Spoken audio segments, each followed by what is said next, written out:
हर कोई खुद से दो सवाल बार बार पूछ रहा है। पहला सवाल, अगर हमारे देश में छत्रपति संभाजी महाराज जैसे वीर योद्धा हुए हैं तो हमें उनके बारे में वैसे पढ़ाया क्यों नहीं गया जैसा बाकी मुगल शासकों के बारे में पढ़ाया गया।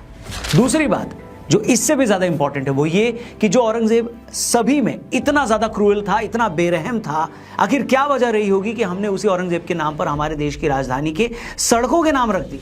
सिर्फ 1 साल पहले तक भारत में एक पूरे शहर का नाम इस वहशी के नाम पर था। इतना ही 2021-22 तक एनसीईआरटी की 12वीं की इतिहास की किताब में यह तक पढ़ाया गया कि औरंगजेब ने टूटे मंदिरों को बनवाने के लिए दान तक दिया था। ऐसा लिखकर औरंगजेब को सेक्युलर तक बताने की झूठी कोशिश की गई थी। एक शख्स ने इस पर जब आरटीआई लगाकर एनसीईआरटी से सवाल किया कि आपके पास इस बात का कोई सोर्स है जो आपने लिखा है, तो एनसीईआरटी ने कहा कि हमारे पास इसका कोई सोर्स नहीं।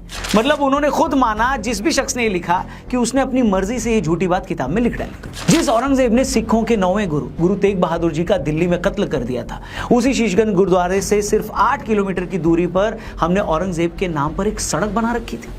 जिस महाराष्ट्र में औरंगजेब ने मराठों पर इतने जुल्म किए, छत्रपति संभाजी महाराज जैसे महान राजा की आंखें नोच ली, उनके जख्मों पर नमक छिड़क कर उन्हें टॉर्चर किया, लोहे के औजारों से उनके नाखून तक उखाड़ लिए, उसी महाराष्ट्र में पूरे के पूरे एक शहर का नाम औरंगजेब के नाम पर था। इससे बड़ा क्राइम और क्या हो सकता है। औरंगजेब ने अपने 50 साल से ज्यादा की हुकूमत में ऐसा कौन सा पाप था जो नहीं किया।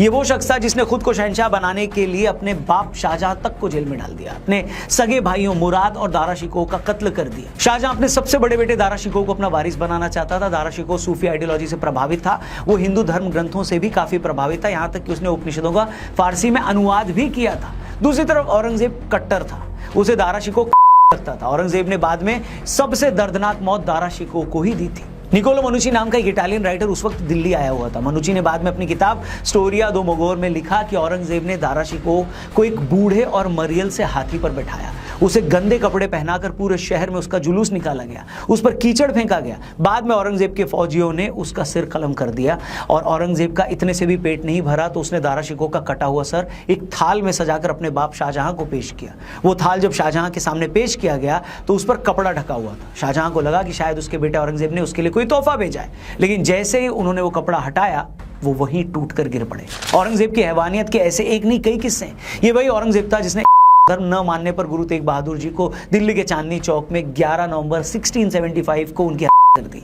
उनके शिष्यों भाई मती दास, सती दास और दयाल दास को भी मार डाला। हिंदुओं पर उसने जजिया कर लगाया ताकि मजबूर होकर बन जाए। इसी औरंगजेब ने काशी विश्वनाथ का मंदिर तोड़ा, मथुरा में भगवान श्री कृष्ण का मंदिर तोड़ा, राजस्थान में गोविंद देव जी का मंदिर तोड़ने की कोशिश की, सोमनाथ के मंदिर को फिर तोड़वाया, उड़ीसा में जगन्नाथपुरी का मंदिर तोड़ने की भी कोशिश की और इसके अलावा न जाने कितने मंदिर उस दरिंदे ने तोड़े थे। लेकिन फिर भी आज भी वो इस देश में न जाने कितने लोगों के लिए एक सम्मानित शख्स है। अभी साल भर पहले महाराष्ट्र के कोल्हापुर में कुछ लड़कों ने औरंगजेब को महान बताते हुए अपनी फोटो में उसका स्टेटस लगाया था।